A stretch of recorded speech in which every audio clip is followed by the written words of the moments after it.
on Hurricane Irma as we continue to see it churning through the Atlantic. Right now, sustained winds at 110 miles per hour. It has weakened a little bit from yesterday, but it is expected to strengthen once again as it continues to move off towards the west. Now, it's not anywhere near land and certainly not anywhere here near the United States, so this is still at least 8 to 10 days away from it potentially having impacts on us here in Florida and also up the East Coast. But the latest track from the National Hurricane Center shows that it is expected now to remain north of the islands. This would be great news because at that time, as we get towards Wednesday and Thursday of next week, it's going to be expected to be up toward Category 4, anywhere from winds above 130 miles per hour all the way up to 155 miles per hour. So we hope it can avoid the Caribbean islands, but as it continues to move off towards the north and the west, there is the potential for it to have impacts on the United States. It's something our team of meteorologists will continue to keep you posted on, but again, it wouldn't be here for at least another 5 to 10 days.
September 1st. It's hurricane season. Hurricane Harvey's threat now spreading to Louisiana and Tennessee. Yep, and as Texas struggles to recover from the catastrophic flooding it's experiencing right now, a new storm is rapidly gaining strength over the Atlantic. Is this a misprint of the teleprompter? No. Hurricane Irma now upgraded to a Category 3. Wow. Meteorologist Janice Dean is live in studio tracking its path. I'm convinced she never sleeps. Janice, good morning.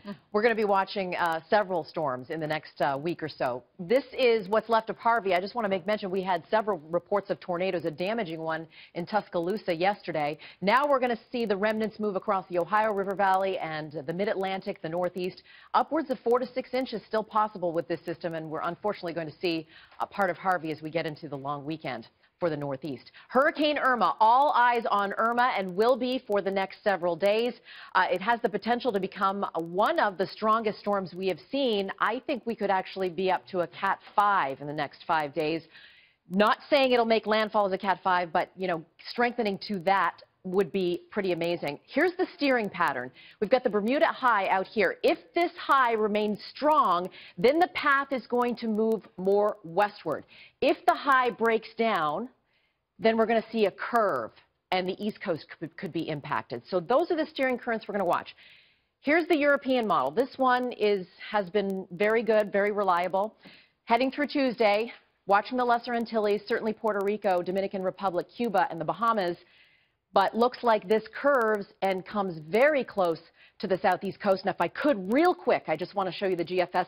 The GFS is now in agreement that we think the East Coast could be impacted, more likely perhaps than Florida or the Gulf of Mexico. This one brings it very close to the mid-Atlantic on Sunday. So not saying that this is the outcome. I am just saying be prepared. Don't want to scare. Be prepared. East Coast, Florida, Gulf Coast, and then we have another one behind this one coming off the coast of Africa right now that will be a hurricane. Wow. Wow, another one. The good thing is, though, you have September 10th up on the graphic, which means we have 10 days to prepare for this. Absolutely. That's a very good point, Ainsley. We have time to prepare people. And you don't want it to hit anywhere, but the previous projections had shown it going into the Gulf, potentially the same spot. Listen, so we still, a little bit of good news there. A week out, we don't have enough confidence. All I want people to do is know what to do if you have a hurricane on your doorstep. Right. I'm for leaving it in the ocean. I would prefer that. I'd prefer big waves.